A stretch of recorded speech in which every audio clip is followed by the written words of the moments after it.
Welcome to In Conversation With, where I get to talk to my favorite artists, esotericists, writers, organizers, spiritual and creative workers, and people who I think are doing really interesting shit in the world. Today, I have the great good fortune of being in conversation with Lane Smith. Lane is a transmasculine, non-binary writer with over 20 years of experience as an activist, organizer, and tarot reader. They've been involved in struggles against war, the death penalty, attacks on LGBT rights and body autonomy for marginalized genders and birthing people, police violence, and apartheid. They've worked as a social worker in prisons and in the field of harm reduction with people who are at risk for HIV and AIDS. With a professional master's degree in social work and an academic master's degree in humanities and social thought, Lane expresses their ideas in clear, non-academic language in the interest of putting social justice values into practice. Lane is the editor of the Tarot and Politics zine and a member of Solidarity Tarot, where they live in Baltimore City, Maryland. Lane is also author of the forthcoming 78 Acts of Liberation, Tarot to Transform Our World, which is available for pre-order now. And they also have a newsletter called Rebel Specters, which I highly recommend. I hope you enjoy our conversation. Lane, welcome to In Conversation With. Thank you so much for taking the time to talk with me today. Thank you so much for inviting me. So let's check in. Lane, how are you arriving to this moment?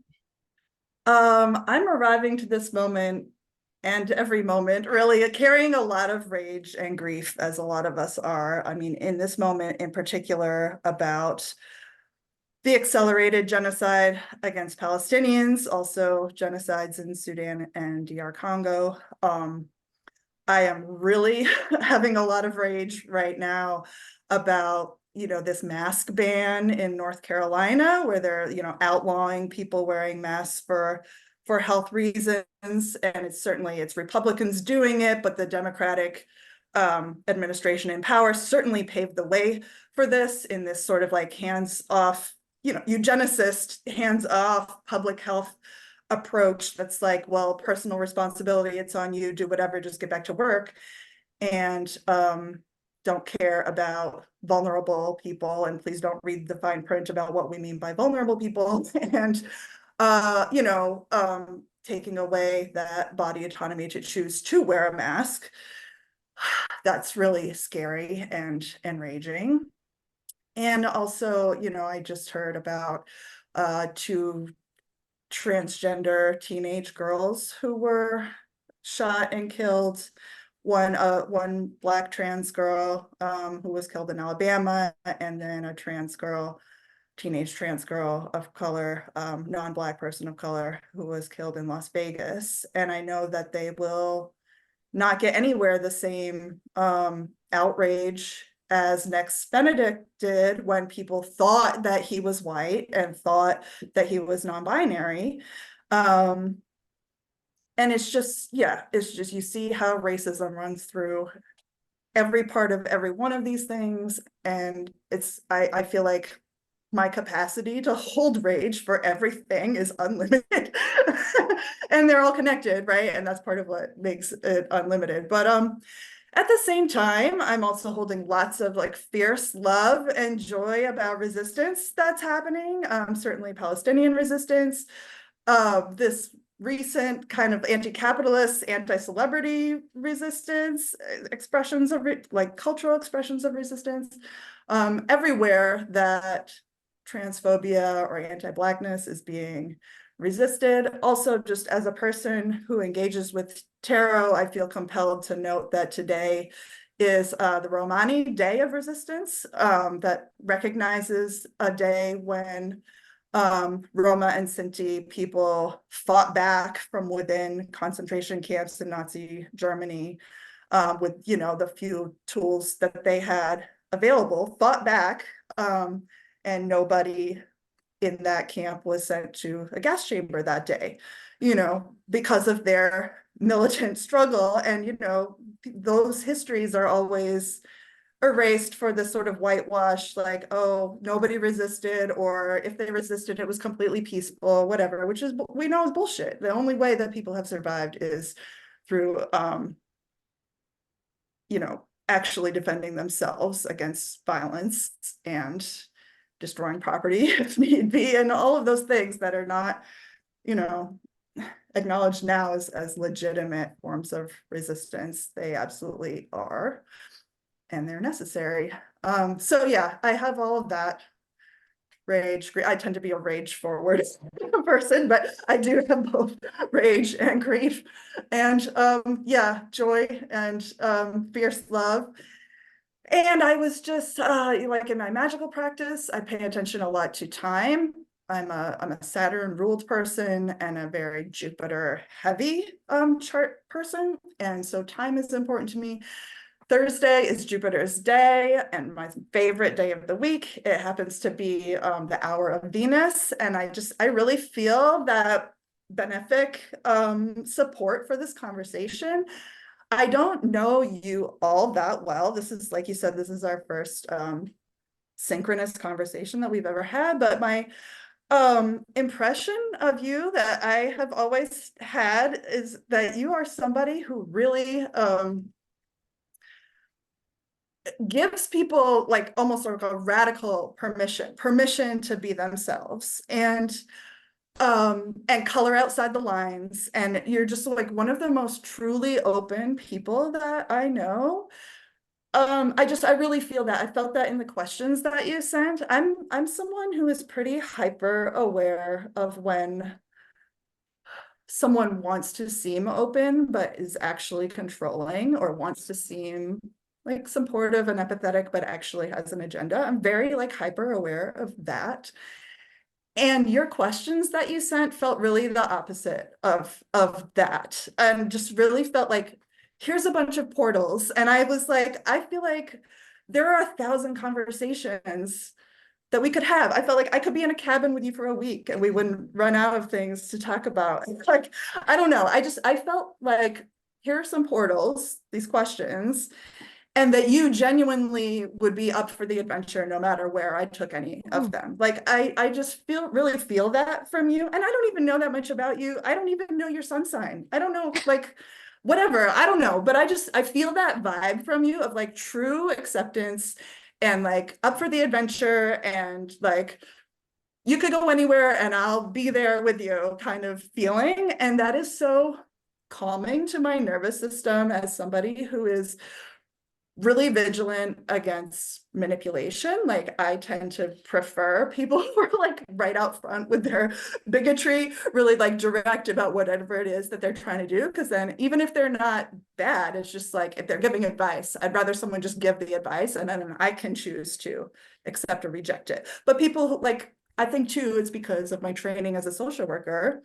I was literally trained to like use empowering language, supportive leading questions to get clients to go where I thought they should go. And I really notice when people do that. I think tarot folks, spiritual folks do that a lot, even if they haven't had specific training to. And I'm really hyper aware of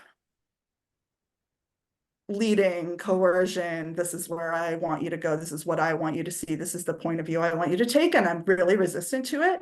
And so not having to have that vigilance with you is something that is so refreshing and calming to me, that I really feel like, yeah, that Jupiter Venus, like meeting the moment with openness is really true for me, talking with you in this moment. So thank you. Ah, what a check-in. I'm like, first of all, I have so many questions. Did you elect this conversation? Did you like elect the time of it? No, Okay. no, I didn't. Oh, and what I forgot to say is also what I also wanted to say, I knowing, like, I don't know a lot about you personally, but I do know where you stand on like Palestine, cop cities, COVID, trans, and just like because you're outspoken about those things, I don't have to wonder or test or probe or just knowing up front that like we're on the same page about all those things because you are outspoken about it. That is also very calming, and is like makes me feel able to be safe and joyful in this conversation too. Just knowing that we're on the same page about those things is very, very freeing to me too. I definitely wanted to make a point of saying that, because when I don't know, or it's not been clear where somebody stands on any one of those things, then I'm going to be a bit guarded, or I'm going to test, you know, and I don't feel like I have to do any of that with you. And I appreciate that very much also. Ah, ah, ah. Thank you for seeing me. I feel very seen in that. Thank you for bringing the world right in here with you, as if anyone could not do that, actually. Right. But for you to do it so kind of explicitly, I really appreciate that. Also, really, I mean, your check-in about the world, I'm just kind of like, same, just kind of like Right. ditto. And also really appreciate you holding down rage in these times, because it is my experience that a lot of um, white people, white spiritual people, you know, that anger and rage are something to be transcended or whatever. And it's just like, I'm also over here holding down rage and love, you know, like I feel like kind of the intensity of those things are two sides of the same thing. And that, you know, being able to be in touch with my own rage helps me be in touch with my own love for the world. Right. Yeah. So I just I don't appreciate know that how you're you can so, claim to love anybody and not be enraged if they're hurt, you know, like being hurt, you know, like how yeah, can you claim love then? yeah. Like, what is love without rage? I don't understand. I don't understand either. But let's also just get this out of the way. Sun, Moon, Mercury in seventh house Capricorn. I'm a Cancer rising. Um, I Interesting. have Jupiter on my midheaven in Aries, opposite Pluto on my IC in the fourth house, fifth house Venus in Scorpio, 12th house Mars in Gemini. So I am also a very Saturnian person as well. Yes. Yeah. Just wanted Hmm. to like make sure that we understood each other at that level. Yeah, that is so interesting, because if I had to guess, I was thinking like I was like feeling like being so supportive of freedom and openness, I was guessing more like the Sagittarius parts of me feel so supported by you, of like, let's go on an adventure. And I was wondering, suspecting maybe some Sagittarius or Aquarius, like freedom oriented signs. And it's so interesting to me that it's not, that it's Capricorn. And that just, I'm Capricorn rising, and a lot of people, a lot of children really relate to me. Anywhere I go, children just like immediately run up to me, climb all over me. If they've never seen me before, it doesn't matter. They just are like all over me, telling me their life story, asking me a million questions, hugging me, whatever, everywhere I go.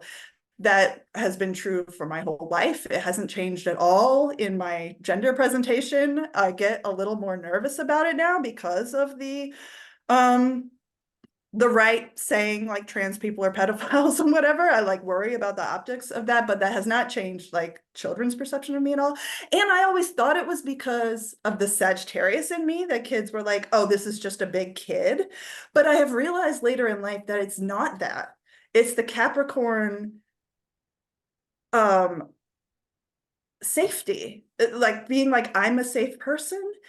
And it's taken me, you know, I'm 45 now. It's taken me having my own children and being 45 and seeing how rare it actually is for adults to be safe people, for children, emotionally safe, physically safe. And I think it's actually the safety that allows them to interact with me that way, not the like, oh, you're just another big kid, which is what I had thought it was. Yeah, there, Anyway, yes, I was saying that you provide a sense of safety for me to feel free. And that is just like so interesting to me, that it's like the Capricorn Saturnian stuff that allows for that. I think it's a well-shaped container that facilitates a certain kind of freedom and safety and being Yeah. able to relax. Like I know that I need that. Mm-hmm. Also, I don't have any Aquarius placements, but I have Neptune in Sagittarius. So I wonder if that's, I don't know. Right. Anyway, Yeah, I yeah, do my too. I think we're probably close in age, right? And I I'm have, 48. yes, yes. I have Neptune exactly on my Mars. I have a stellium. I have Sun, Mercury, Mars, and Neptune right on top of Mars, all in Sagittarius. which is all in my 12th house. So I think it's a little more subdued than like the more extroverted expressions of Sagittarius. Definitely not the like jokey life of the party type of Sagittarius, but for sure the like philosopher, For sure. Yeah. and wanting freedom, certainly. Um, Yeah, s- anyway, right, not to just go off on this whole long oh my gosh, we tangent, could but just yeah, this yeah. astrology is a portal that we could like definitely talk about. Yeah. Oh no, for sure. So we know each other, like you said, this is our first synchronous conversation, and we know each other basically through Instagram. And how I remember it happening was I saw what you were doing on Instagram. I'm assuming you were like working on your book and writing your book, and you were posting about sort of moments in social movements and moments in history and using the tarot that way. And I was like, yes, because I mean, we know that like tarot can be used to just like this sort of apolitical, depoliticized, just sort of like hyper personal. I mean, it is personal and it's also that I was just really excited by what you were doing. And then you sent out your newsletter's excellent. You're an Oh, thanks. amazing writer. Thank you so much. Never a typo in there, let me tell Oh. you, which I'm always just kind of like, oh my gosh, how do they do this? But um, you sent out a newsletter about making tarot more accessible. And Mhm. I work at a local public library in the town next to where I live. And I approached my boss about like adding some tarot decks to our library of things. We like loan out fishing rods and computers and blah, blah, blah. So we bought some tarot decks and I created like a little, you know, picking up a tarot deck for the first time guide thing in there. And so we did that. And I wrote to you about that. Um, and so we started kind of having a correspondence there. And then you very generously shared on your Instagram about my Tarot 101 class, which felt so, we didn't know each other like personally. And it just felt like I felt very affirmed and kind of proud that someone like you would recommend my work to other people. And so it's just kind of kept up from there. I don't know if there's anything you want to add to that about how we know each other. Oh, yeah, that's what I remember too. And it was so exciting to me. Yeah, I would say my comfort zone is definitely to be like an ideas guy and not like a follow through guy, you know? And I love it when I like can like light a spark and see somebody else run with it and do something with it. I love that. Yeah, writing this book has been a real challenge for me of like having to complete something all the way through. It's really been like my growing edge. It's like I much prefer the like brainstorming and somebody else take it and go with it. But yeah, I love it when people are inspired. I guess in that way, like I have never, ever, ever wanted to be an influencer in terms of like what that means in social media at all. Like I really like that my following has stayed, it's been around like 3,000 for the past year. It hasn't really grown. Like I will lose some and then gain some pretty much anytime I write anything. It stays pretty much the same. And I like that. I like not having a ginormous audience because I feel like the people who are there and pay attention to what I'm doing are like consciously doing that.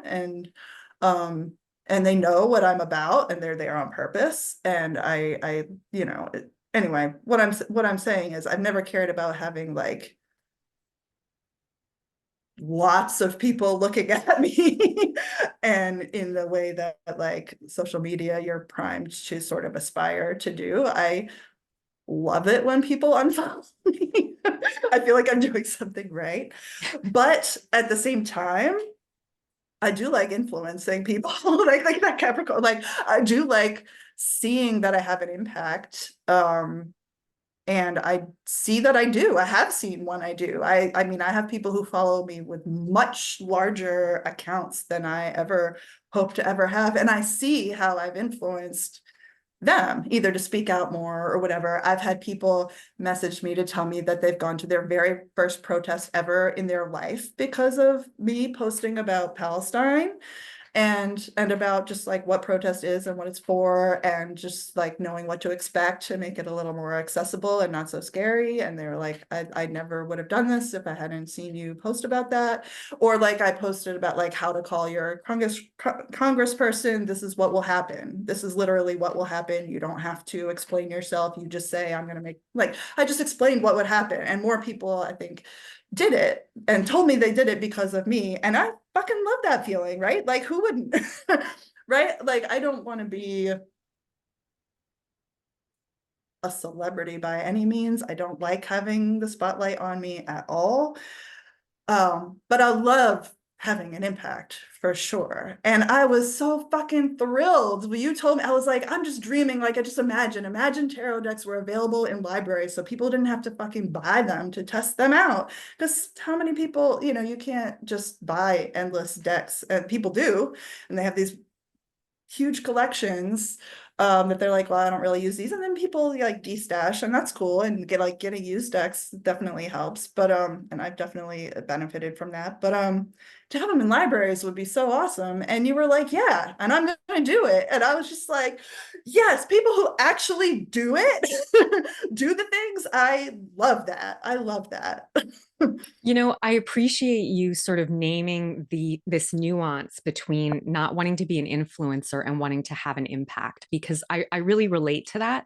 I've had a lot of astrologers in my life, sort of I have Chiron and Aries in my 10th house right next to my midheaven. And, they're like, are you afraid of success? And I've heard this over and Mm, over again. And, I've really like taken it in and like, am I? And it's like, but success to me is not having 10,000 followers. It's having someone really connect with what I'm doing. mm, And like, when I hear, for example, that someone is using my book as a workbook and writing in it, and like, that's success to me.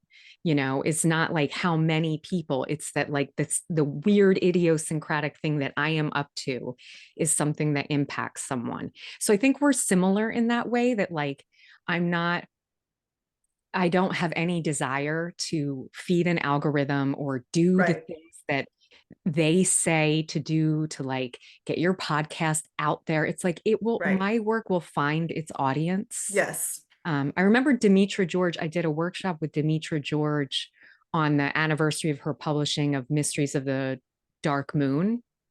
And she was talking about how she was like, your clients and your people will find you. And that really like went in deeply. Mm, It's not that I don't have to do anything. Like I do send out a newsletter and so on and so forth.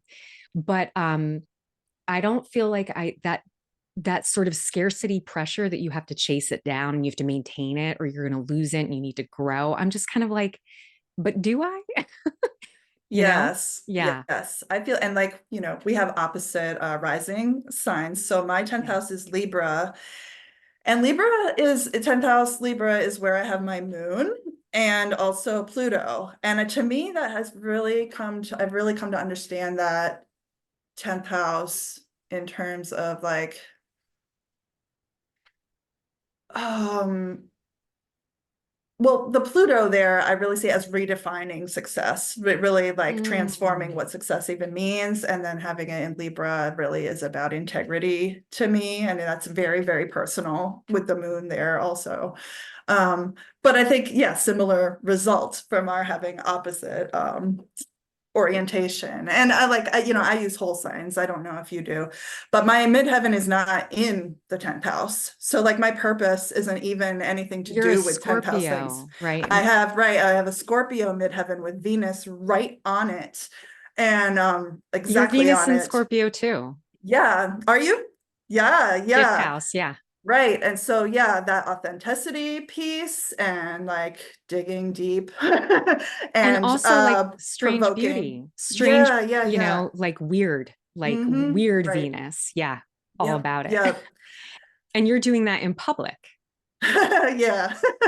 Well, my 11th house, right. My midheaven is in my 11th house of like community. And it's like, yeah, I feel that is like my love of community is just less complicated than intimate relationships to me, and it's more yeah, I guess I feel more free to authentically love communities than I do individuals, which it can be a little more difficult. That's so well observed. Mhm. What a great thing to like know is true for you. I'm also think, kind of like, is that true for, I mean, there's something about that. yeah, it's like that Scorpio intensity is really intense when it's focused on an individual, and not everybody is up for that. You know, I mean, yeah, I critique whatever I love and, get under the skin of it. Take it apart, what makes it tick kind of thing. And not everybody likes to feel like loved in that way. Yeah. Yeah. I know. I remember back in my late 20s, my group of friends was like, do you have to talk about death all the time? And it was like, I actually do. Yeah. Okay, so I want to talk about your work and I want to ask you what you want to talk about in terms of your work. Like, I want to talk about your book, but Mhm. um, is there anything that you want to talk about as far as your work before we get to the book? I would just say, I didn't have plans to write a book at all. Like you said, you saw these posts that you now assume that I was doing that around my book. I didn't have a plan to write a book. I was doing the tarot and politics zine because I saw other people in community doing such great work, like Maria Minnis had Shout her out to Maria anti-racism Menace. with the blog, tarot, like with anti-racism with the tarot blog at that time. And I was just like, gosh, I was really new to Instagram and just I guess I felt it all felt so fast to me, like just disappearing, things just disappearing down the timeline. I just all felt really even though it stays, I felt I don't know. I was not in the habit of looking back at people's previous work when I started follows. I don't know. I was still like honestly like learning how to use Instagram at all. But I felt this sense of urgency around preserving work like Maria's. And I was like, what I really would like to see is, well, I also at the same time I was like learning about how Romani people have been marginalized from tarot. Like they're sort of, they've always been persecuted for this practice. And now you have like white people able to make lots of money as tarot readers, and they're like, even when tarot and fortune telling whatever is more accepted when white people do it, people who have that in their heritage, Romani people, don't get any benefit from that. They're still marginalized. You know there's still this like grifter scammer stereotype or whatever. And so I was starting to really reconsider, like, I started to offer paid tarot readings for a short time, and then I quickly was like, this is not for me. It doesn't feel good to me. And then I was starting to learn about Romani people, and I was like, I would love, it's not like, I was like, it's not that I think nobody but Romani people should read tarot, but I would like to see other opportunities for people to have paid work in tarot without necessarily always having it to be like this competitive marketplace of being readers. Like, couldn't there be other ways to be paid?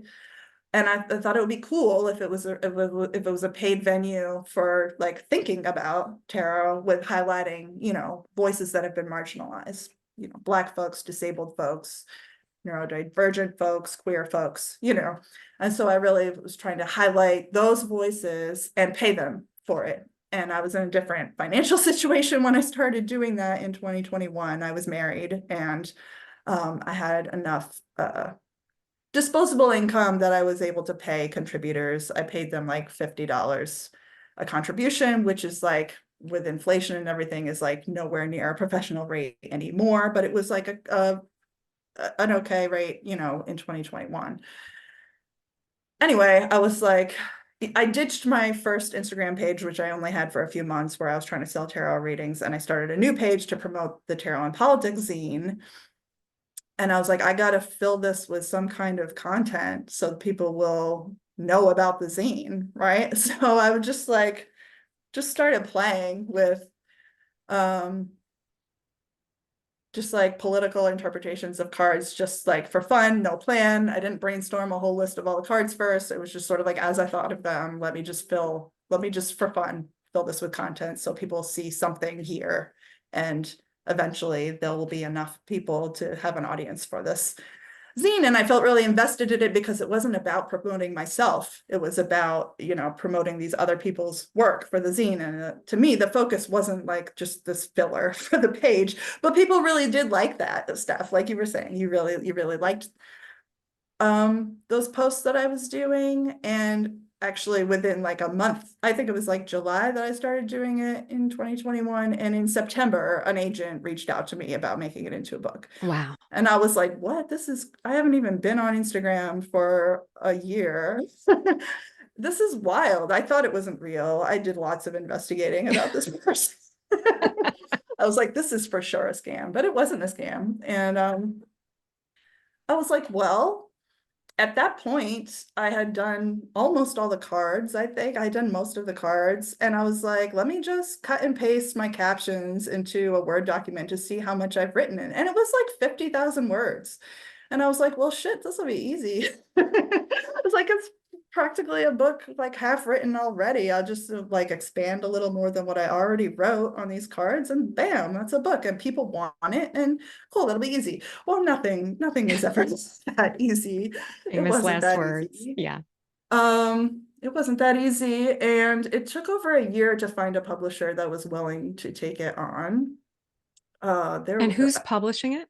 Sounds True is publishing it.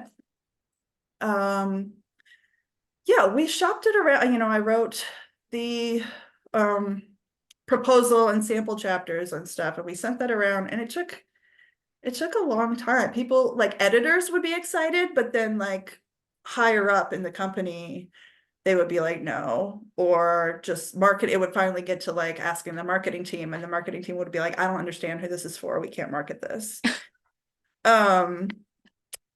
And I guess, that's when you're doing something different, or, taking things that people don't see belong together and putting them together. People really resist that. And the other obstacle was I did get an offer from a publisher that I really, really, really like, but the most that they could offer me was $5,000 total. And I live under the poverty line. I have 2 young children. The younger child at the time was just home with me all day. I was like, I will not be able to sit and write a book if this child is not in childcare for at least a few hours a day. So $5,000 does not get you very much time. Daycare time, even part-time daycare, might have been just like a couple months, and I was like, I really had like a minimum amount that would pay for enough childcare for me to actually write the book, even just, 4 or 5 hours a day of my child not being on top of me, to be able to sit and write is expensive. So I had a minimum that I could not, like, it would be costing me money to publish this book. And this minimum is like breaking even. It's like, I'm not making any money on this book. I just like, it's giving me the freedom to write, to have my child in childcare so that I can write this. So that was another obstacle to finding a publisher, one that was willing to pay enough to cover childcare for, a number of months while I worked on this book. So anyway, yeah, that took a really long time. And so in a lot of ways, I don't think that it feels outdated. It does feel like a 2021 book to me because that's when I was writing it. I was But just going to say, it's certainly not irrelevant. I mean, like, I had written about Palestine in it. I've been protesting for Palestine since 2002. And so all these things in the book are really drawn from my experience as an activist. And so I said to every publisher like that was non-negotiable, because I knew how, like, prior to this past year, it was a very contentious, taboo subject to talk about Palestine. And I said, before I sign any contract, you have to know that this is not going to be edited out. Like, it is a deal breaker for me. The Palestine chapter in particular, like, it was the only one that I said, I was like, I'm not taking this out. So you have to realize that. And a lot of, Sounds True has a morality clause. And I was like, I have to know what you mean by that. Because if you are going to bring up a morality clause, if I am speaking in public about Palestine, if I'm speaking in public against police, like if I'm saying abolish police, if you're going to pull out a morality clause that that's not okay, then this is not a good match, because I will be saying those things.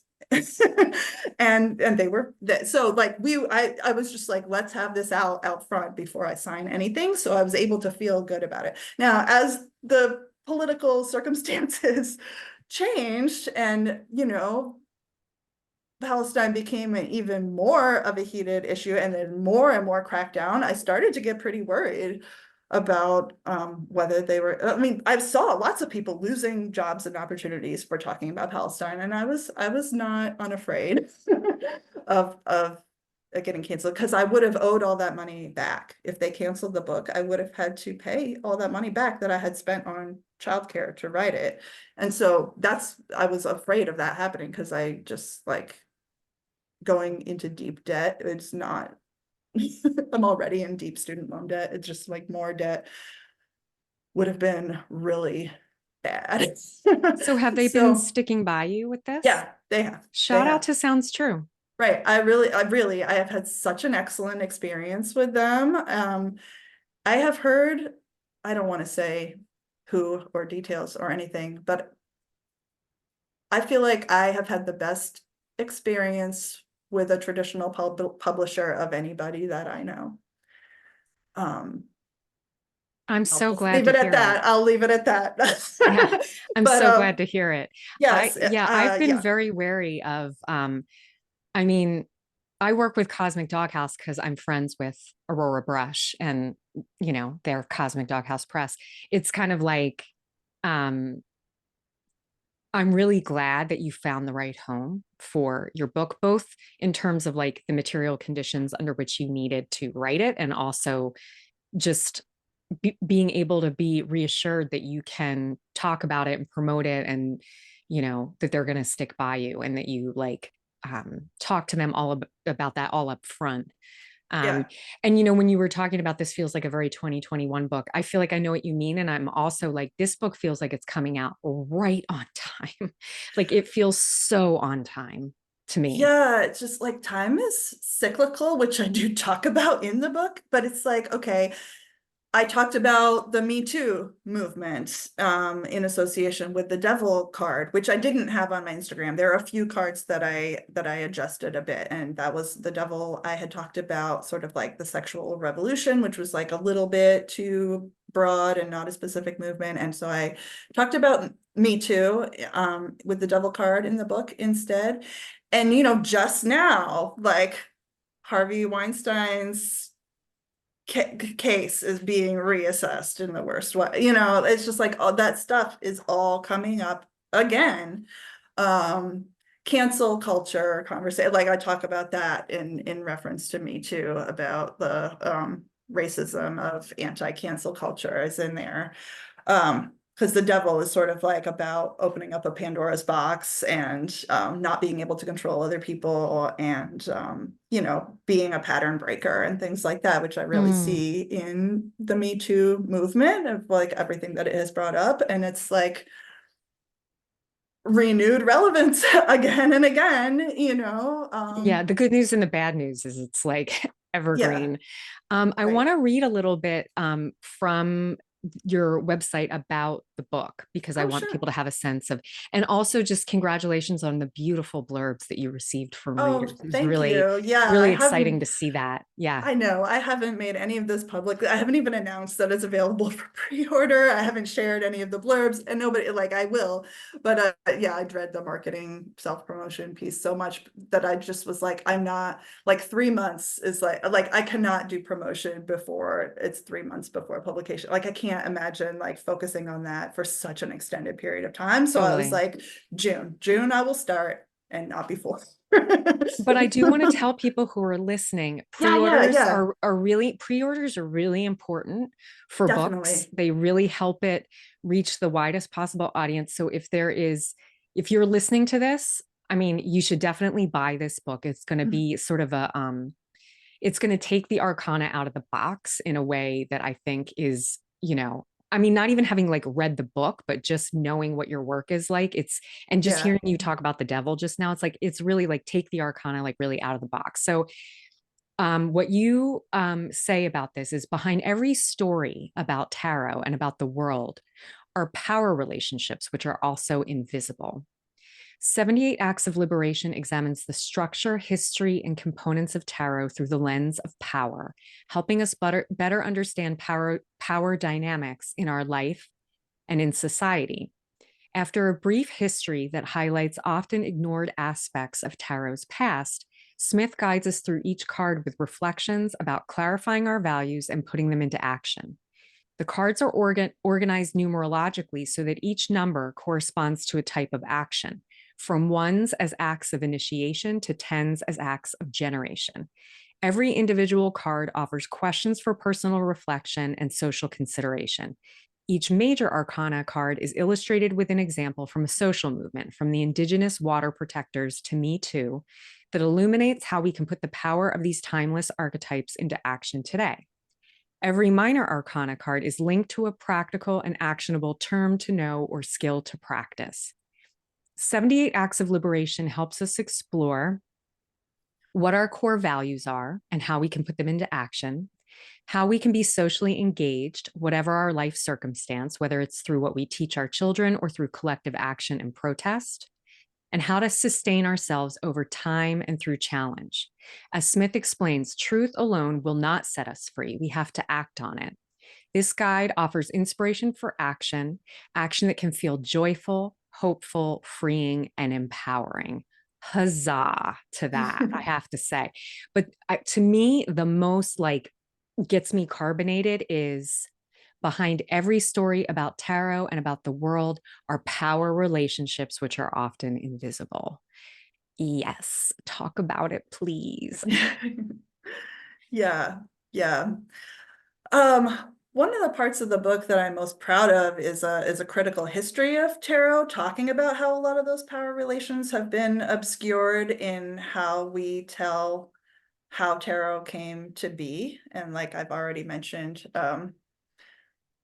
history of Romani people, being persecuted, being in concentration camps, being persecuted specifically for being fortune tellers.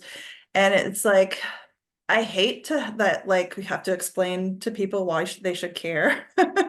But like it still affects who is perceived as a legitimate teacher, reader. Now it's like you see so many white people being like, oh, I'm not a fortune teller. I'm something more elevated, more spiritual, whatever. And you also have financial institutions that crack down on tarot as being like too high risk of a business to take on. And all of that is because of how Romani people have been like punished and persecuted and degraded for that practice. Um, so, white people appropriate the practice and get rewarded for it. And then, people who have an ancestral tradition of doing that for survival, not even necessarily by choice. And I talk pretty explicitly in the chapter about what it means to have a survival trade, because so many people are like, well, just choose to do something else. They'd say that about sex work, they say it about fortune telling. It's like people in power decide that you're only fit to do one thing, and they're more than happy to benefit from you doing that thing. I mean, like the people who outlaw sex work are also the people paying sex workers to have sex with them, right? Like, let's just I not, mean, let's just name it like, right? Like, and please. it's no different, I'm sure, like in 15th century Italy. Oh, fortune tellers are these dirty vagabonds or whatever, but please tell me my future. Right. Actually. Um, you know, so yeah. Uh I don't want to go on and on and on, but this is like that's an example of like power relations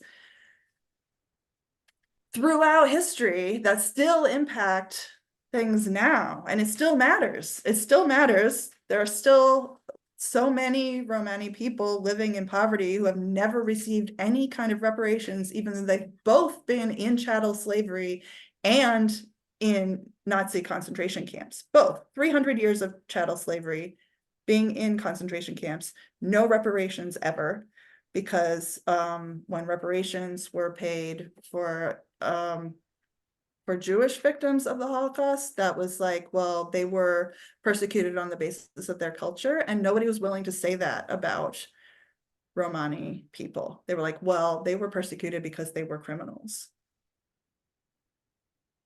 And that people still have that view of like people still use the slur, gypsy, whatever. People use that really without thinking. People brand things with gypsy, right? I And think a lot of not people don't even know don't that it's even a know, slur. right? Don't Yeah. even know that it's a slur. It's so considered so much a non-issue. And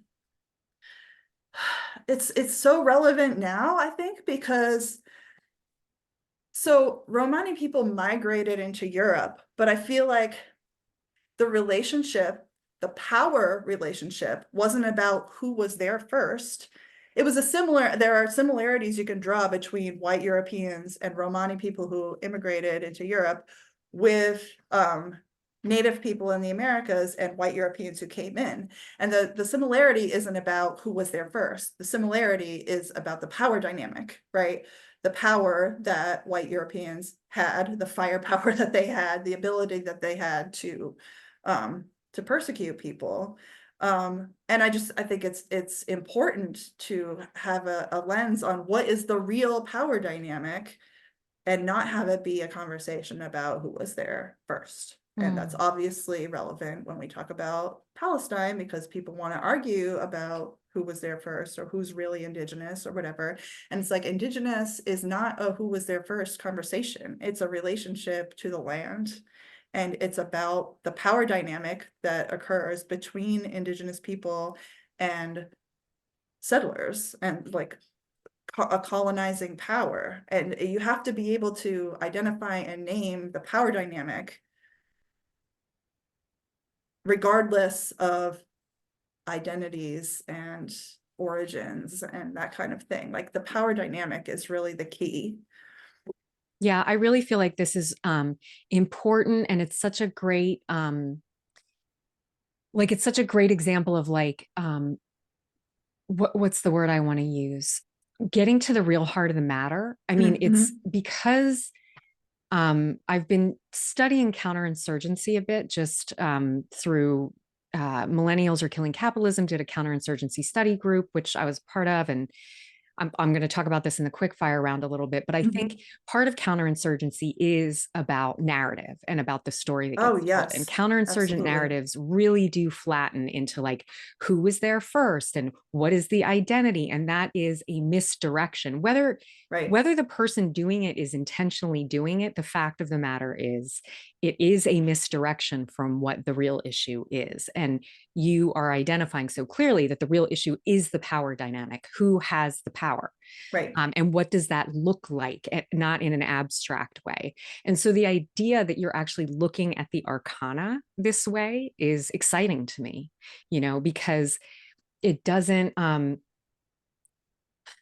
thing to me about the arcana is that the more that the more that I study the arcana, the sort of thicker and bigger and more complex they each become, the more sort of Mm-hmm. fathomless, but not fathomless in a vague way, Yeah, fathomless in an extremely like specific and nuanced way. And I feel like your book is going to be such a contribution to that with the arcana, because you are looking at it through such a important lens, a lens that like it could not be any more important than it is at this time when the counterinsurgency is so like right here, like yeah, that we don't even know who the real enemy is. We don't even really know who to be angry at. We're angry at each other. We're angry at, and it's the clearing up of the misdirection that feels so important and exciting to me about your book.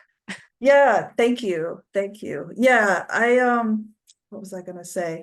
Oh, yeah, I agree with you about the richness that's possible. And I have really tried to make clear in my book that I'm not trying to assign new keywords or meanings to, but like people have kept saying to me, oh, you should make a deck, you should make a deck. And I'm like, I don't want to make a deck because I'm talking about something different. I'm talking about how we use tarot and how we like, I'm talking about tarot as something more than just what goes on in your mind when you look at cards. I'm talking about like the industry of tarot and you know, how Black women reviewers are treated when they call out, you know, tokenism in tarot. I'm talking about a lot of different things, not just interpretations. And I've tried to make it really clear that, like, yes, I provided some examples of interpretations, but I don't by any means mean for them to be the interpretations. And especially because I'm not the first person to talk about the cards in a political way. And I really name like a lineage of people who have been doing this work before me. And that was really important to me to do, to just say, like, this is all like from my experience and my point of view, and is meant to be like an example and inspiration. It is not at all meant to like codify anything. And I definitely also want to acknowledge the work of many people that have come before me in taking a liberatory lens. People like Karina Rosella, people like um, Queer Temperance Tarot, Saray, with Queer Yeah. Temperance Tarot. Yeah. Yeah, and just oh no, Collective Cartomancy, right? They Yeah. changed their name, Collective Cartomancy, right? Saray, like, and even like way back, like just, you know, Christy Road with the Next World Tarot. Like, there are artists and decks, like the Collective Tarot, like, right, there's a whole lineage. Cassandra Snow, Queering the Tarot. There's a whole lineage of people doing this kind of political work. And I have my particular lens and my particular experience on it, and I'm doing it in my way, but it's not meant to be authoritative. Yeah. Yeah. Totally hearing that. Before we move on to the quick fire round, I'm just curious if there's anything else that you want to talk about or let people know about before we get to the Q&A. Oh, sure. I was going to say, like, I do primarily consider myself a writer. And so I have, this will be my first book coming out in August. I also have a short story that's going to be included in a queer sci-fi anthology that has not been announced by its editor yet. So I can't really say about that. But the editor is somebody that I really like and admire and respect a whole lot. And it's such a thrill and honor for me to be included in this anthology that I can't wait to share that when that's ready to be shared. Amazing. And I have a piece of microfiction that's going to appear in the Rebus. Are you familiar with the Rebus? It's a No. tarot magazine. Oh, you got to check it out. So Hannah was one of like a big early supporter of the Tarot and Politics zine, and we talked a lot about you know, how to make a publication like that inclusive. And she went on and made the Rebus, which is beautiful, like perfect bound, gorgeous magazine. Like, it's very different. Like, mine's very like, you know, like inspired by like punk zines, like very down and dirty, kind of like not professional looking kind of thing. And that's how I want it to be. But hers is this beautiful, beautiful publication. And I think, yes, this will be the third year that she's doing it. Yeah, as I did Tarot and Politics 2021, 2022, and I just did not have the capacity for it when I was working on my book in 2023, but it will be back this Yay. year. But yeah, and Hannah started doing the Rebus, and the first issue was the theme was the wheel, and then last year the theme was the chariot, and this year is the star. And so I'm gonna have a piece of microfiction that I wrote and like a little blurb about how it connects to the star in the Rebus coming at it'll be out in the fall. So you should follow the Rebus and check out that magazine at Tarot. It's just like got all your faves like I'm in going the to put a magazine. link. I'm going to put a Yeah, link in the yeah, show notes for definitely. this It's so episode. good. It's so good. And Hannah is very community oriented, very like mutually supportive. I do not see us in competition with us both having tarot's magazines at all. They are so different. But we also like both care about the same things. And so like mutually supportive all the way. And it's like definitely you should check it out. So when it's time to actually announce your piece that's going to be in the queer sci-fi Mhm. anthology, Would you please let me know? And I'm going to repost this episode with a link to that Sure, because that's sure. extremely exciting. Yeah. Thanks for giving us the little preview of that Oh to yeah. come. I'm so excited about it. It was, gosh, I finished writing it, I think the first week of October, like right before, Wow. you know, the, Alexa Flood. yeah, exactly. Sorry, my dog is like getting tangled up in my cord. Um, you're getting stuck. There you go. Yeah, I think the deadline was like maybe the second week of October, and I like quickly finished writing it and submitted it like right before all that happened.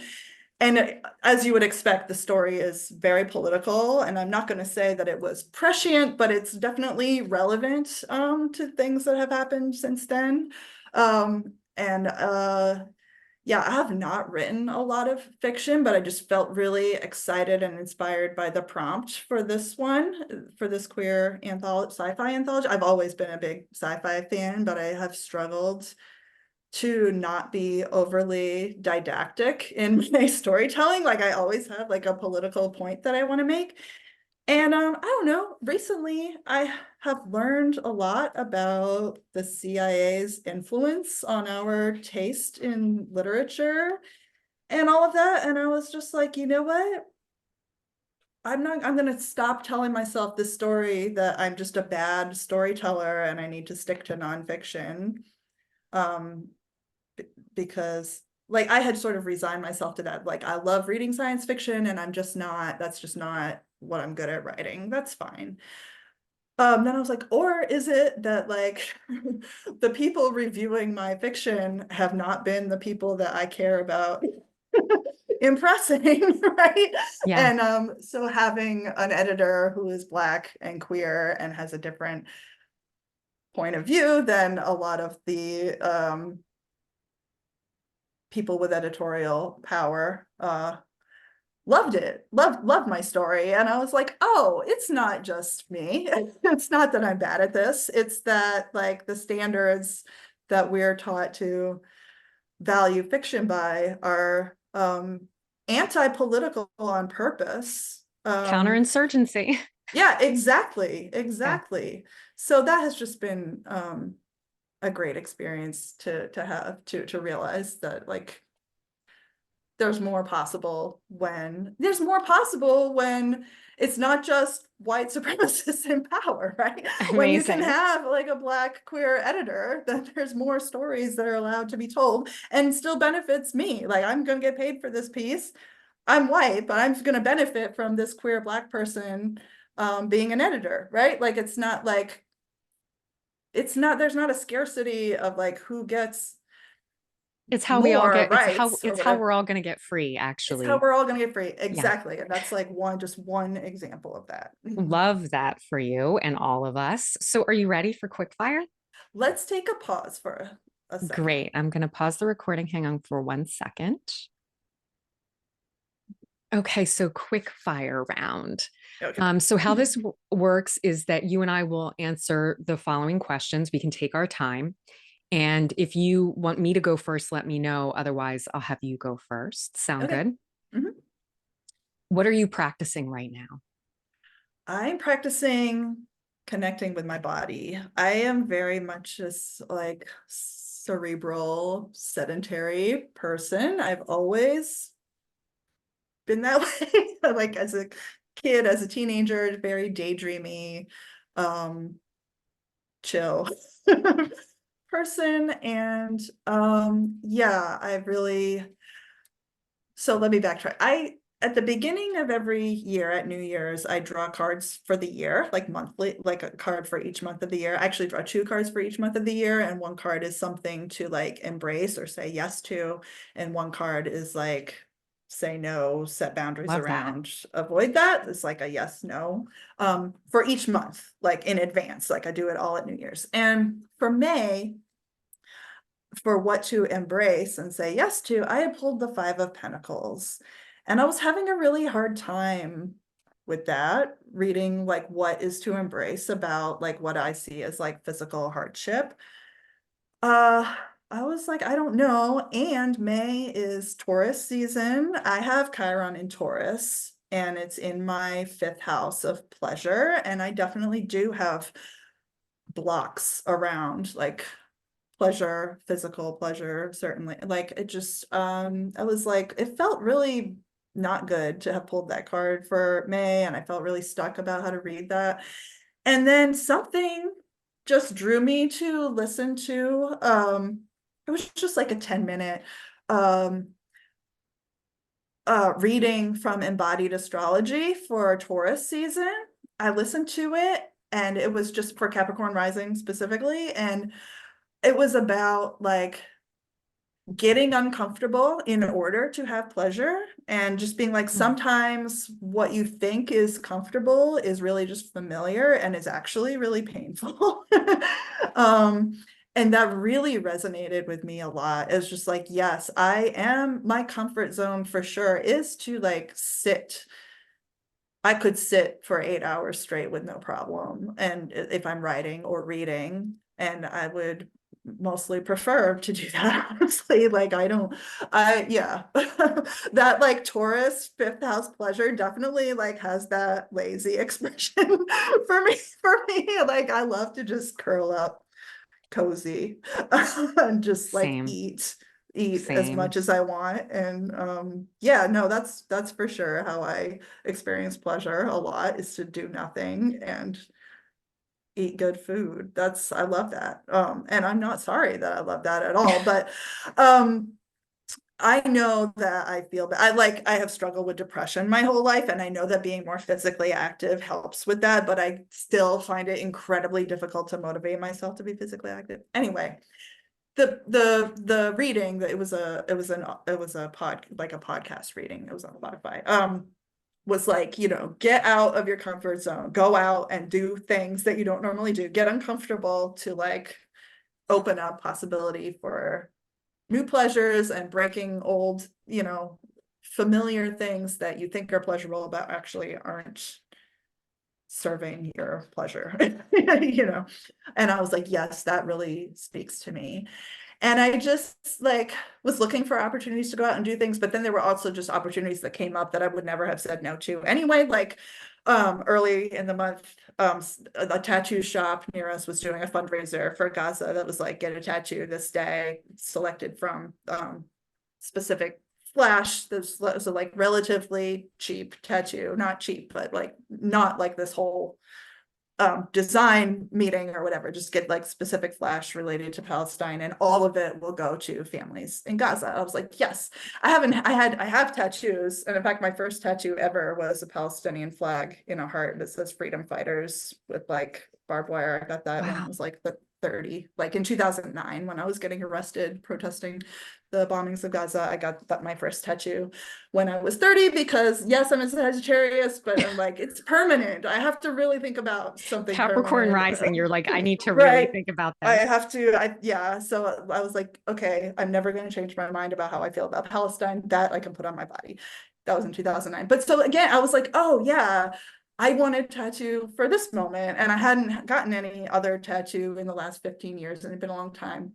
And so, I went and got this tattoo for the fundraiser, and they were just like, this might hurt, and then I went to a stick fighting class that was like led by a trans person, for like, that was very geared towards like queer community, for community and self-defense, stick, like Irish stick fighting. And there was like, in the beginning they were like, this might hurt, and I was just like, it was just so striking to me that I just kept having these experiences that started with this might hurt, that felt so good, I was like, I forgot what it felt like to get a tattoo, and I really liked how it felt.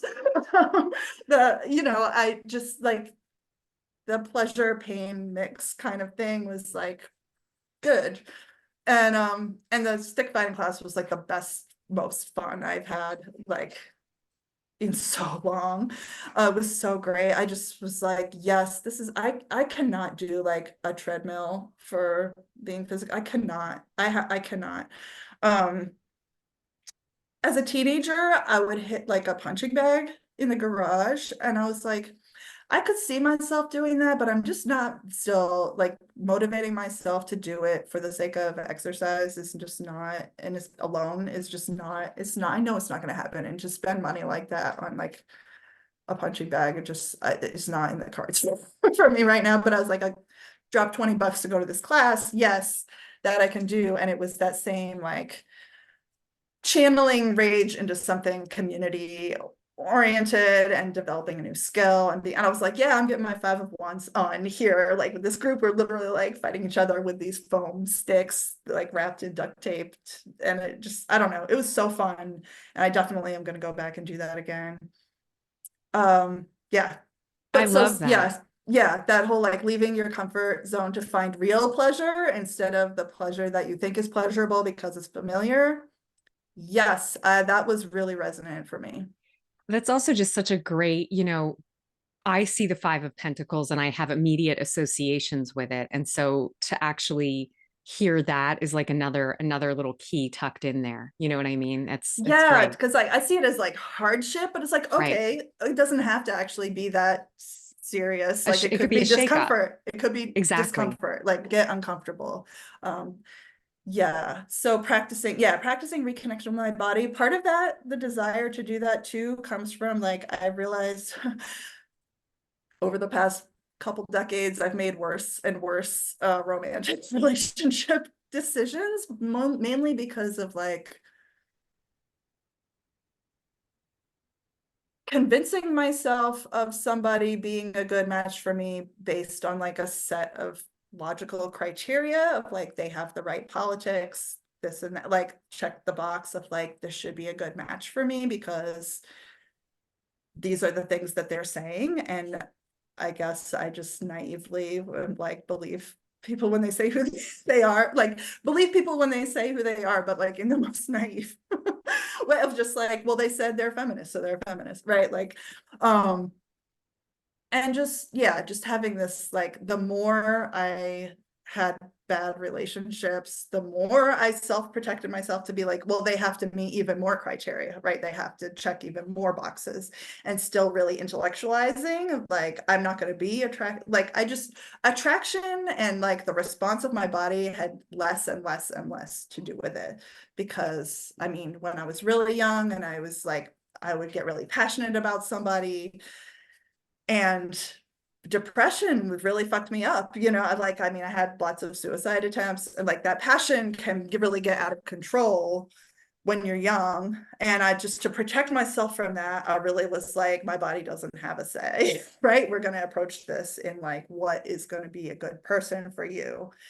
Like, let's look at who's a good person. And I made worse and worse decisions about who I thought was a good person, ironically. Yeah, I had to learn really the hard way that somebody agreeing with me about politics or saying that they do doesn't say much about how they will treat their children with you, for example. And so that's been hard, but I've been like, I want to reintroduce my body to the conversation about Mm. how I respond to people and let that um yeah, because I mean, like anybody, I've had like crushes on Instagram and stuff, but then like that really leads itself to like rationalizing about like what you like about this person because you're not even in person with them. I love the phrase reintroducing your body to the conversation. Yeah. And yeah, even just like being out and about this month doing things that I don't normally do, I've noticed attraction, and it's like not shutting that down, not being like, well, you don't know anything about them, and just being like, that person's energy, spark, whatever is attractive to me, and letting that not have to go anywhere, but just noticing and letting that be is good start, I think, to like, yeah, not over intellectualizing and not shutting down body information about people, because my brain has not made very good judgments. So relatable. I really relate to what you're practicing. I'm practice because it feels like I'm practicing sort of connecting with my body, but the way I'm doing that is through learning how to play the drums. Oh, cool. So my had a housemate move in last month, and she's a musician. She plays like every instrument, including the drums. And I sat down behind her electronic drum kit, and I was like, you know, and Cool. I mean, what you're saying about there needs to be a way to kind of move. I am also sedentary by nature, and Mhm. I can just like, I mean, I sat on the floor for a living when I lived at the monastery. I just like sat still. And so I'm not someone I like, I'm not going to go to a gym. I'm not going to like do an exercise routine, but like drumming, No. like having a thing that I can only figure out with my body and not my head Yeah.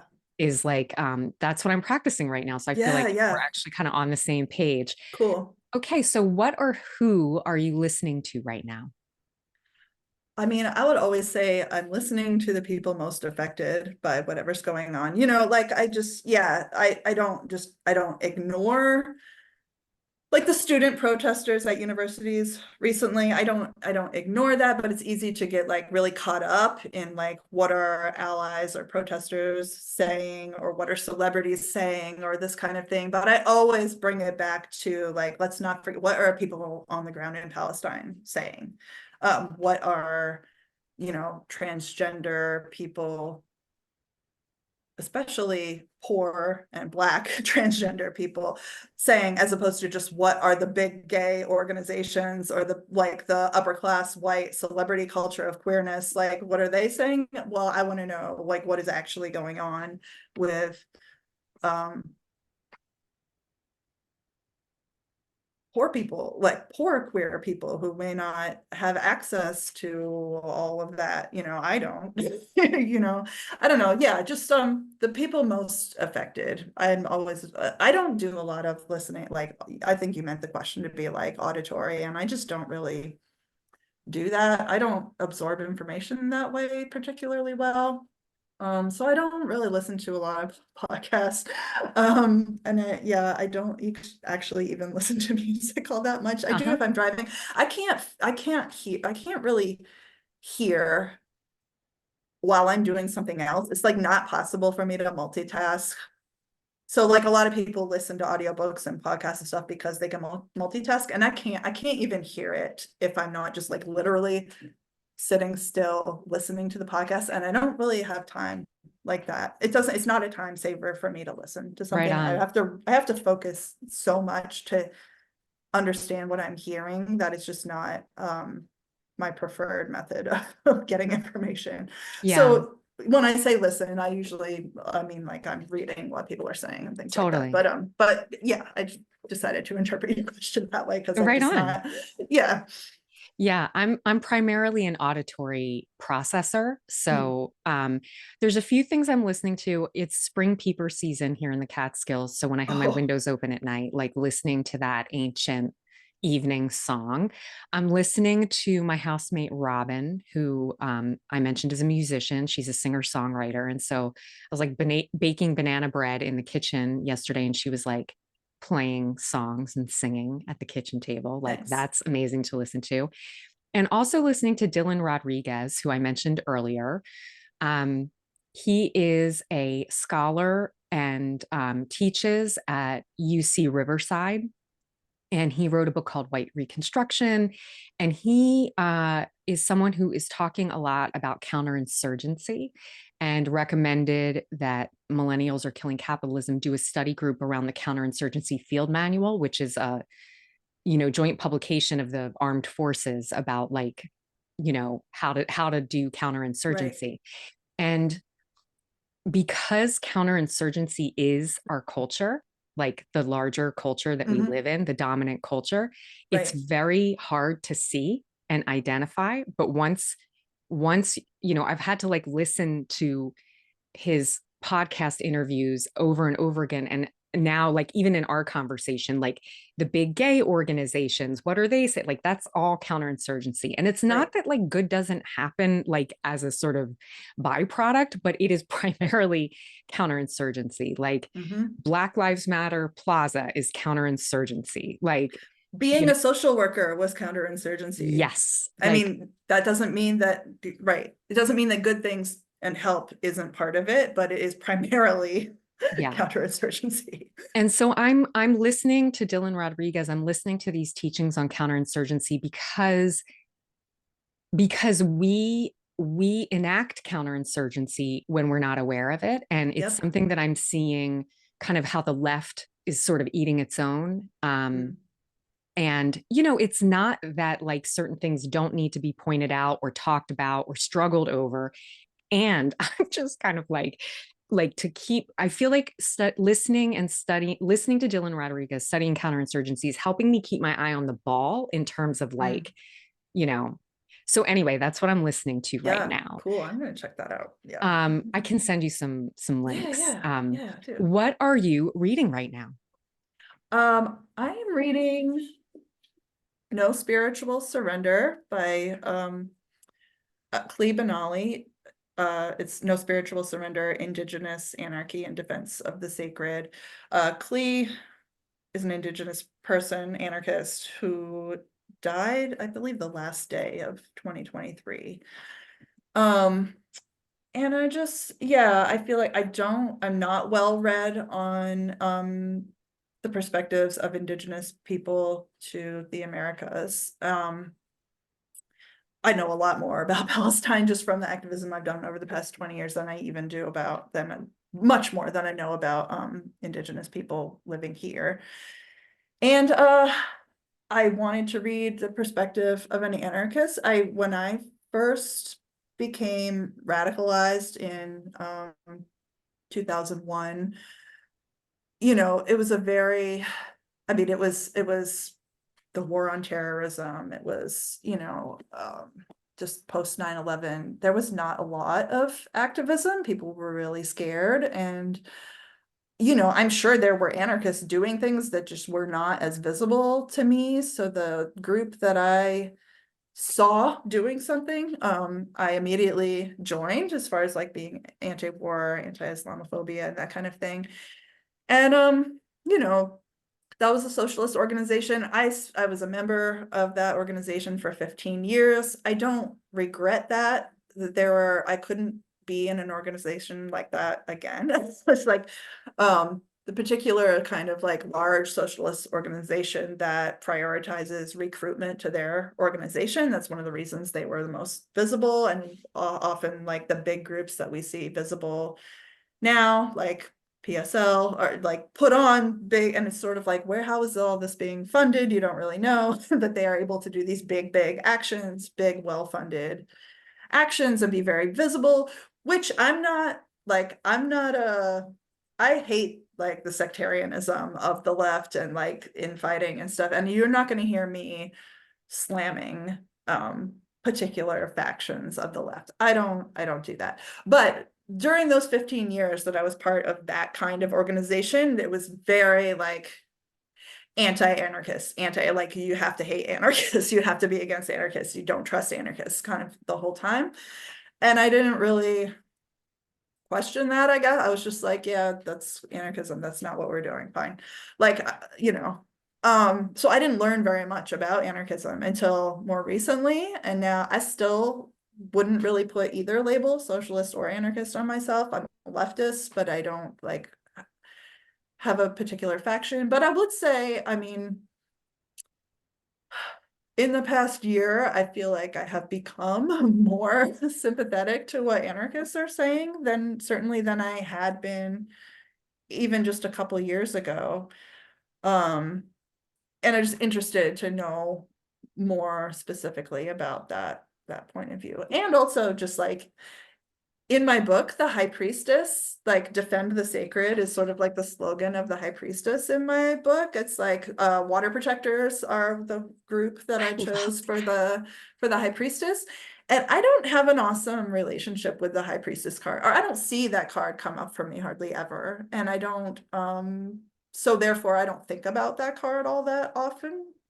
And I mean, that could be that I don't need that advice all that much, but I don't know that that's true. But anyway, I was drawn to this book because of the like in defense of the sacred. It just like reminded me of what I wrote about in defense of the sacred.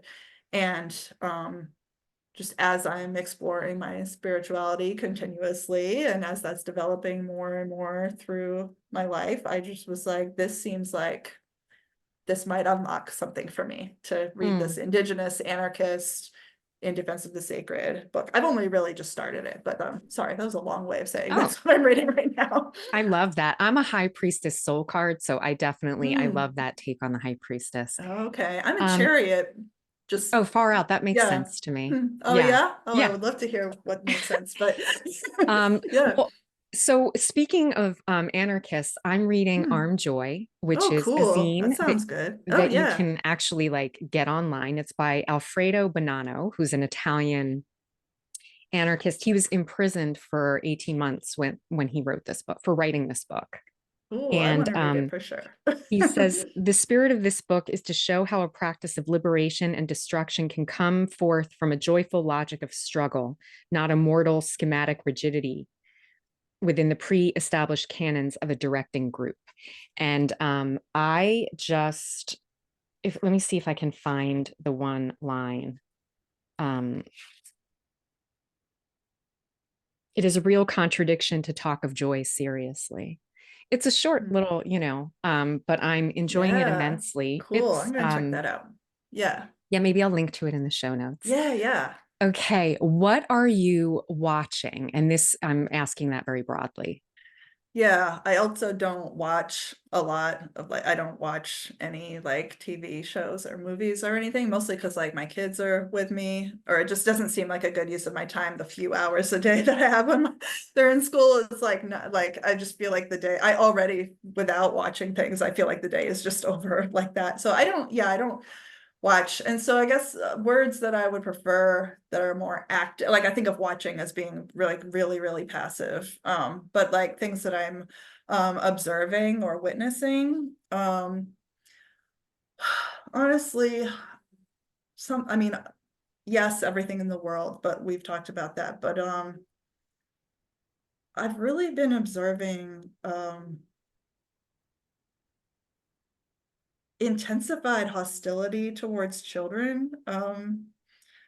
Just even in like public places like grocery stores, of just like caregivers really like laying their kids out, like even if it's not like what most people would define as abuse, it feels abusive to witness, just the intensity of hostility, even if it's just yelling.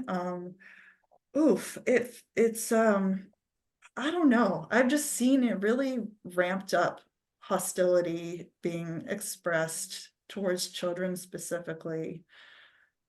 That's really upsetting. And what I really dislike is like, I really freeze when I witness that. Like, I've been in the grocery store and seen that. And I feel like I would be the kind of person to be like, hey, do you realize like you must really be hurting to talk to your child that way? Or I feel like I'm the kind of person that would disrupt that, and I absolutely freeze, and I hate that. Mm. The time I'm thinking of in the grocery store, it's also I feel careful about it because I live in an 80% Black neighborhood, and it's like there's a dynamic of like a white person telling a Black parent how to parent their child that is not like I don't want to overstep, of course. But I was like, wow, this person is really hurting and really hurting their child, just like way beyond what I normally like beyond just yelling for like a few minutes or like you're gonna get it when I get home or whatever. I just like going on and on and on and on to like the point where you're just like, oh my gosh, like it feels like being hit with how much this kid is being yelled at. And I was absolutely frozen in my body. And what I eventually did was just like I was a few aisles over hearing it, and I just moved to the end of the aisle that they were in, and I just stood there. And I think the person sort of became conscious of that somebody was standing there, and like eventually stopped, and maybe they would have stopped anyway. But at that point, they just sort of like ran out of steam. I don't know. I don't know.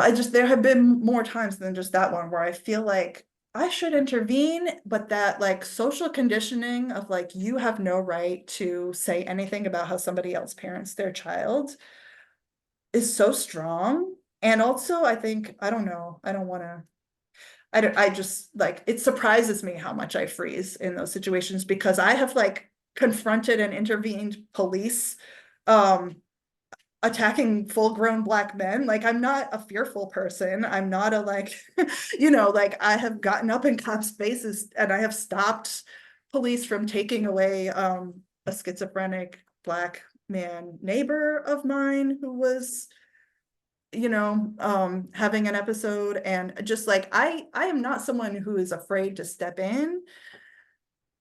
And for whatever reason, when it's a caregiver to their child, I just freeze. And so I guess I'm also witnessing that about myself and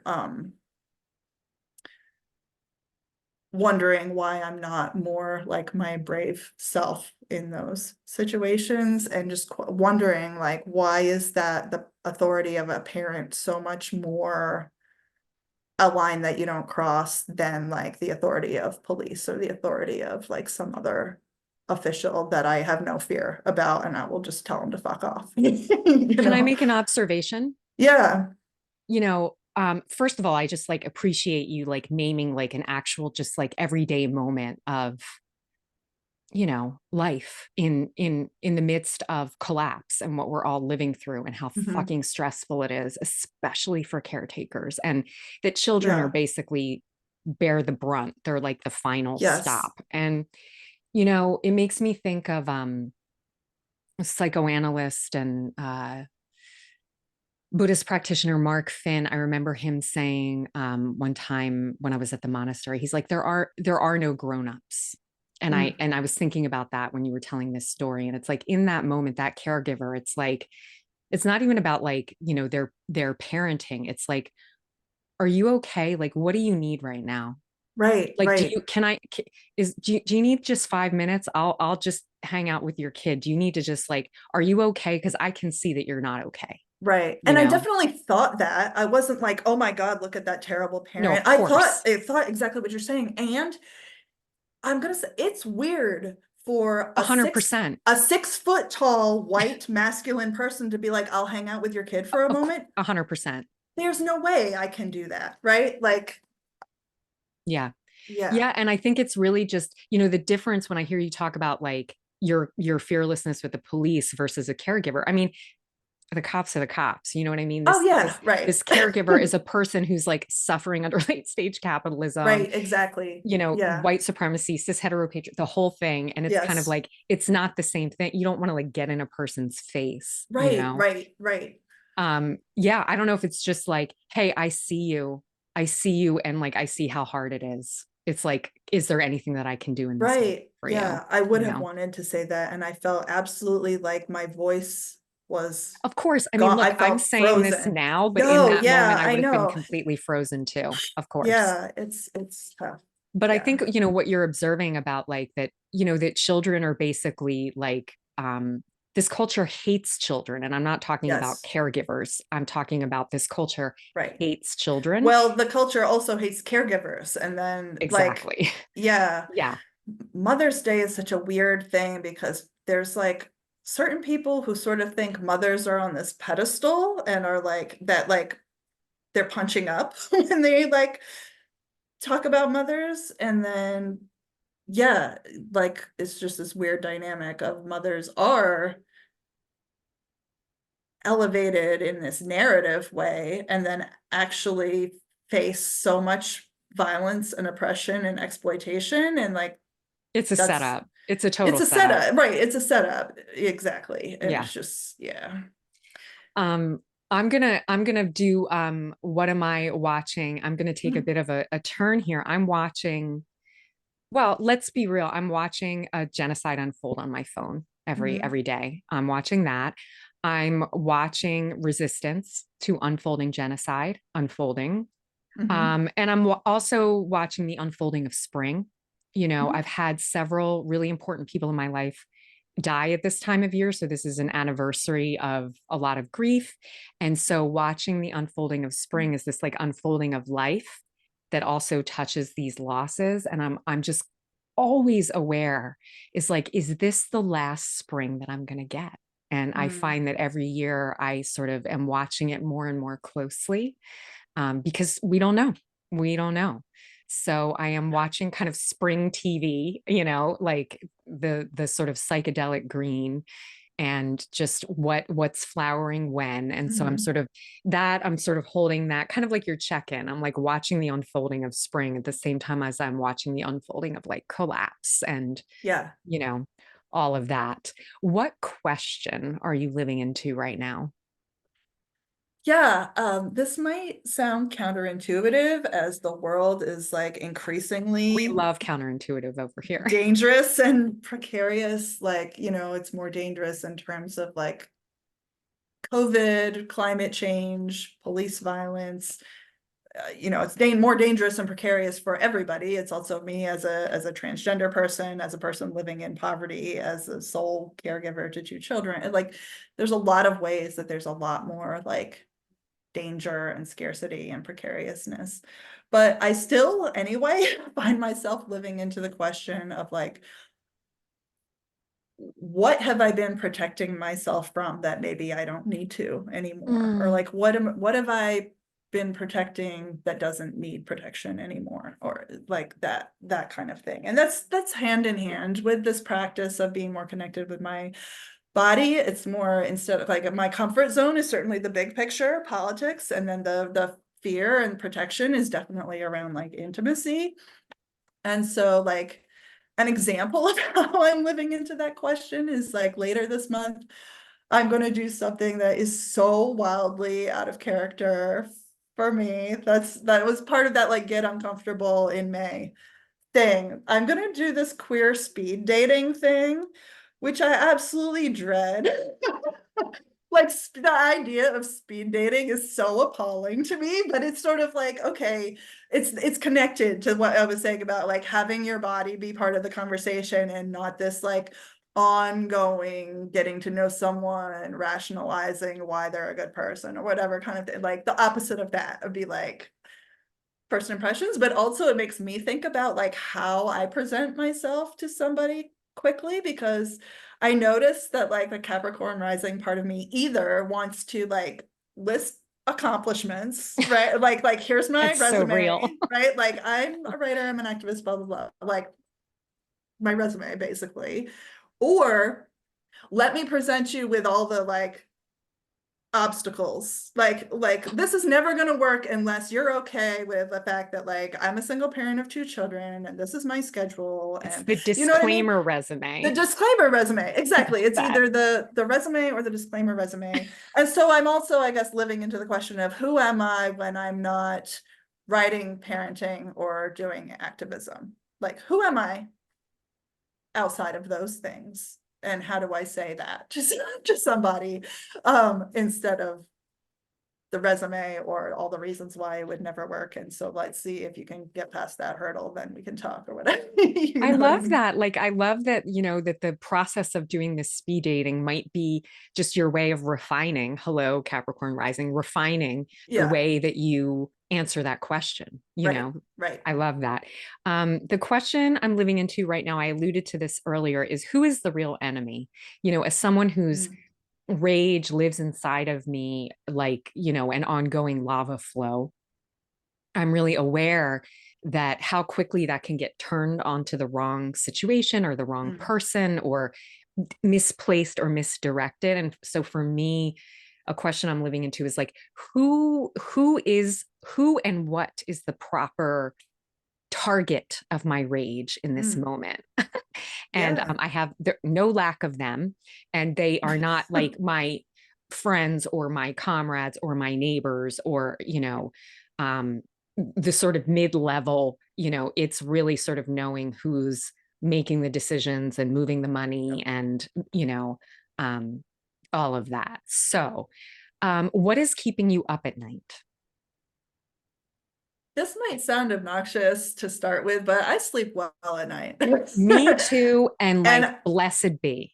And I mean that in the literal sense, where I'm exhausted at the end of the day and I have no trouble falling asleep as soon as I am offered the opportunity to. And like in the metaphorical sense, which I assume is more how you meant it, like I sleep well at night because I don't suppress my anger and grief, and because I live into my values as much as possible. You know, there are of course always limitations to that, living under capitalism and having to survive it, but like as much as I possibly can, like integrity is my number one priority in life, and I sleep well at night. um but you know, in terms of like the metaphor of like what really disturbs me, nice people. Ooh, The nice people who are just like, well, I see both sides, and or who are just like, I just want to live my life and I just want to like find joy in this, no matter, you know, no matter what kind of thing. They really scare me. They really scare me. I don't know how you can do that. I love that answer. What is keeping me up at night is mass death. Mhm. Mass death. What you mentioned earlier about outlawing masks. I mean, Yeah.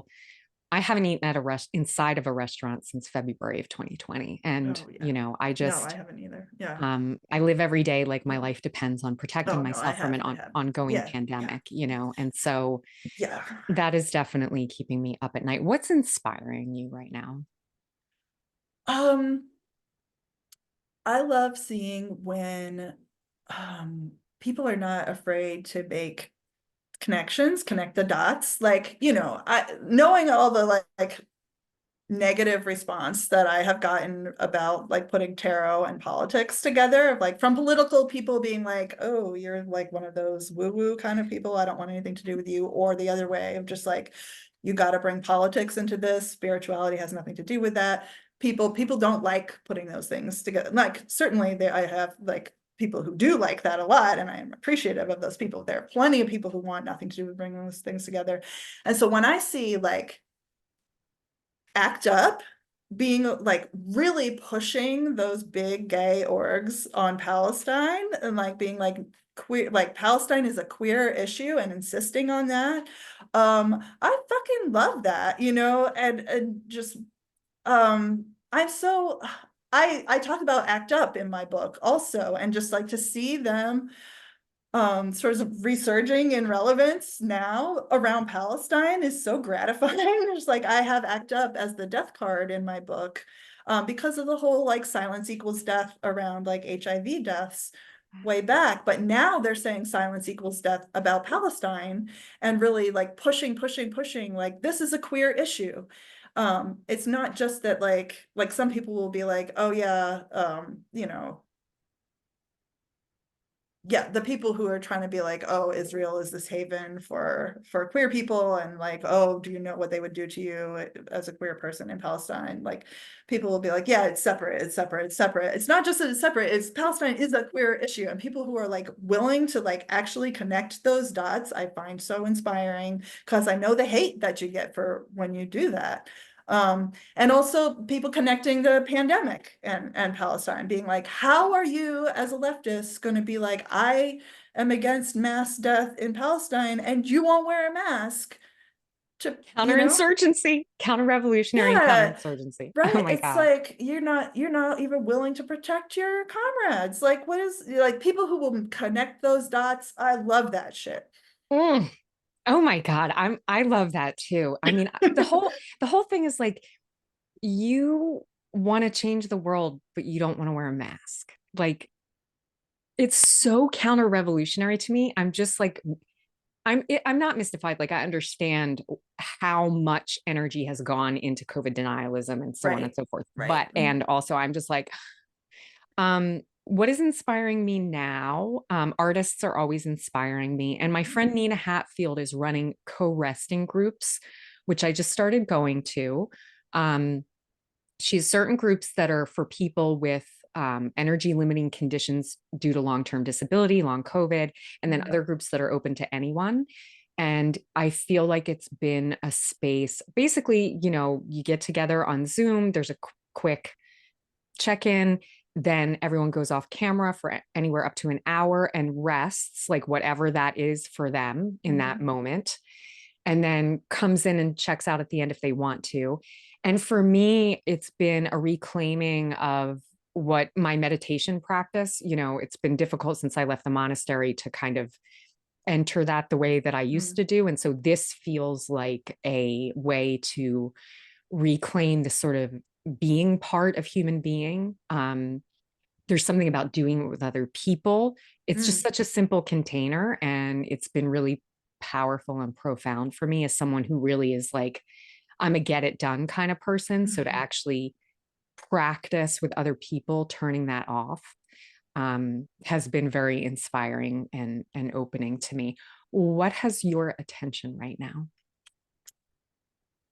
I think around the eclipse cycle, I started noticing just how much I attention I give to people who are not interested in me or who are not aligned with me, or just like spaces that I want to be in, or people I want to impress, or whatever, who just don't who aren't eager to meet me in return. And just how much more that grabs my attention when I feel like I have to fight for it. Um, and how much I take for granted when people are enthusiastic about knowing me. And I'm just like, it's almost like I'm sort of embarrassed to admit this, but like, not, it's just sort of like, if someone is enthusiastic about being in my life, then I'm like, okay, I've got that. And like, what's over here? Like, I want to be in that group, or I want to like know more about that person, because it's kind of mysterious why they won't pay attention to me, And I just was like, I really wanted to consciously shift my attention away from the places that like I felt like I should belong and just was not being received in those spaces, and shift my attention back to where I'm already received and I'm already celebrated and loved. And I just have been consciously more shifting my attention to where I already have what I need and Mm, want, and don't have to like always be seeking that elsewhere. I love that. Mhm. Huzzah. What has my attention right now? I think spring. I think spring really has my full attention right now. Um, I mean, I feel like I can't talk about spring. I mean, Palestine is always right here. It's never not, I'm watching spring unfold and Palestine is like sitting right Mhm. here. So both of those things have my Yeah, attention. of How are you course. evolving right now? Not to be that person, but I do not like that word evolve. Like Be that I do feel person. well, I'm just like, oh, I have to challenge the thing before I can answer the thing. But like, yeah, I don't like evolve language. I think the way it's often used is in this like sense of like improving, growing, and that everything always has to be like improving or growing. Um, and I don't like how that's used in spiritual spaces, that it's like that, like spiritual enlightenment is always on the horizon. And are you more evolved or are you less evolved? Are you leveling up? Whatever. I do not like any of that language. Actual like science evolution, I think it doesn't make sense to see that through a lens of improvement. It's like species adapted to the conditions that they were in to better adapt to those conditions. That doesn't mean that they became superior. And like that's usually it is how it's talked about. It's like, well, gorillas evolved into human beings and human beings are superior beings. And I just like gorillas still exist for one thing. But like, I just don't, that's like moving in this progress direction towards superiority. Like, I just think that kind of has to go. And I'm not saying that you were like implying that in when you use the word evolve, but I see that flavor of it used a lot. Of like, I really hate when people are like, oh, the unevolved version of this card, or the evolved version of this card. Like, it's just, I don't like that. So the term that I guess I would prefer would be like, how are you transforming, or how are you changing, Love how are that. you adapting, even just adapting, how are you adapting? Because like adapting to survive in the world that we're in, I don't think makes me better. um, but it may let me survive. So how am I adapting to survive in this world? I mean, there's a lot of releasing the things that I've been told would get me where I want to go in life in terms of like success, education, being like a charismatic personality or knowing the most about something or whatever it is, and just I guess focusing more on skills and strategies that would actually help me and my community survive where those things, status and education and whatever, don't have any relevance. I mean, we're seeing in Palestine, you got Mercedes-Benz parked next to tents, right? Even rich people are experiencing genocide in Palestine. It's not hard for me to imagine a world where my education, my whiteness that is, you know, put on me now, like being raised as white now, um, all of those things can be taken away because there's nothing biological about whiteness. Anybody could be considered white or not white at any time. People, your white privilege can be taken away, and we see it taken away when people resist white supremacy in particular. You know, so where status has no meaning anymore, what is going to help me and my friends and community survive? So like those skills and just like connecting with people, like who are the people that I'm gonna be surviving with.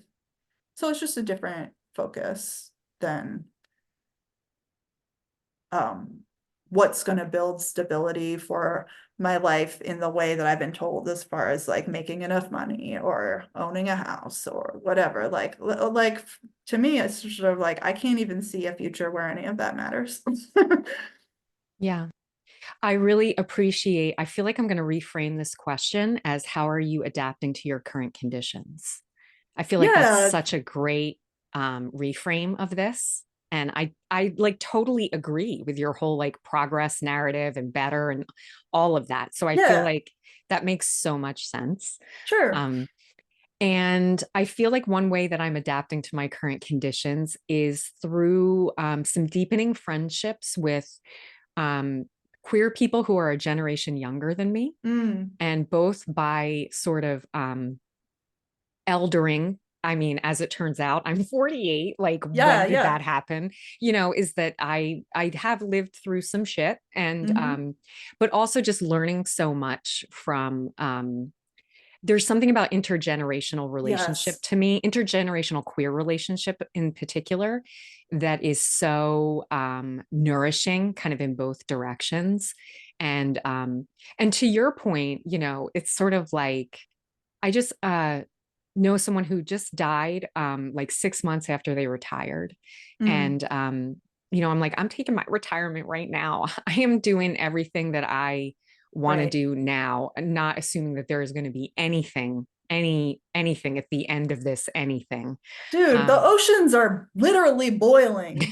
Like, people Now's are the like, we could see the northern lights in the United States. To me, that is fucking terrifying. People are like, "Ooh, pretty." And I'm it like, is. And yeah, I guess the also, dinosaurs thought that the end was pretty you too, know, I I was at suppose. the I don't know. Like, I was at the art supply store recently, and they were like, you have a $10 coupon. Do you want to use it now? And I was like, we could all be dead tomorrow. Like, yes, like yes. apply that coupon today, Right. I Right. really do feel that way. Um, Yeah. I can't Yeah. believe we've been talking for almost 2 hours and I it has know. felt like this. I just want to say Yeah. it is so delicious. And I'm hoping, like, after your book comes out or whenever we feel like it, we could Yeah. do it again. For Um, sure. I just so appreciate like your attention and your total engagement in this conversation. It's been so fun for me. Yes, for me too. And it's so great to get to know you a little bit. And Yes, you as well. And thank it's you. nice to see your face. Yeah. Really, really. Thank you so much, Lane. Yeah, thank you.